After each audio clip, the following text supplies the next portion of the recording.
আসসালামু আলাইকুম বন্ধুরা, আমার ক্ষেত বাগানের সমস্ত গাছ শুকিয়ে গিয়েছে। আমাদের দাদা ভাই এগুলো পানি দিচ্ছে। এটা আম গাছ, এটা লিচু গাছ। দেখো কত সুন্দর সুন্দর লিচু ধরেছে।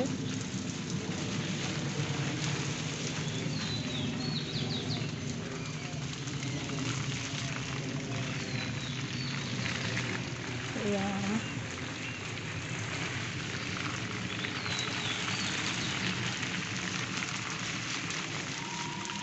এর মধ্যে সব সবজি, কুমড়ো গাছ, লঙ্কা গাছ, উচ্ছে গাছ।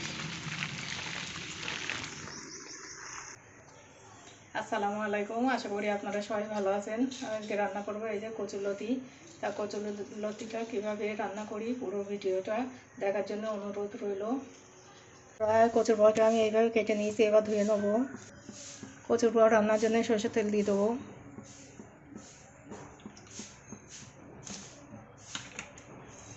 বন্ধুরা একটু কমেন্ট করলে ভালোই লাগে, প্লিজ তোমরা কমেন্ট করো।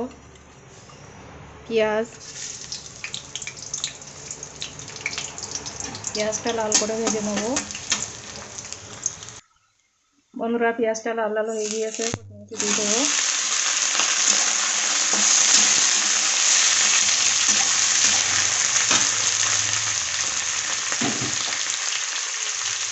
নেড়ে লবণ ভালো করে ভেজে নেব। বন্ধুরা লবণ দিয়ে আমি ভালো করে ভেজে নিয়েছি।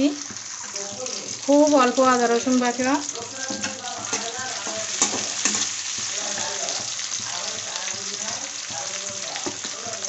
অল্প কয়টা সাতলানো চিংড়ি মাছ, হলুদ, লঙ্কা গুঁড়ো।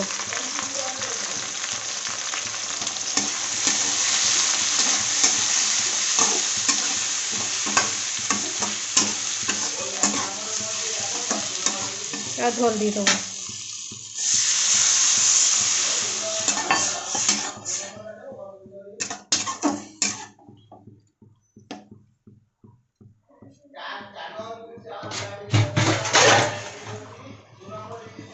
ঢাকনি দিয়ে ঝোলটা একদম কমিয়ে নেব।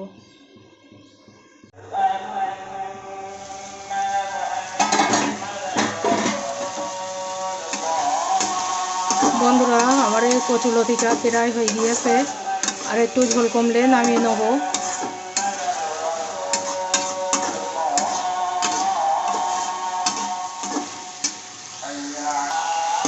এবার এটা নামিয়ে নেব।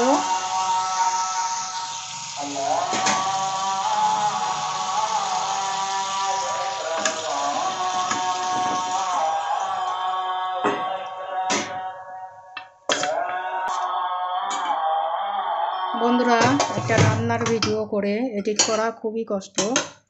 তোমাদের যদি ভালো লেগে থাকে একটা লাইক দিয়ে অন্তত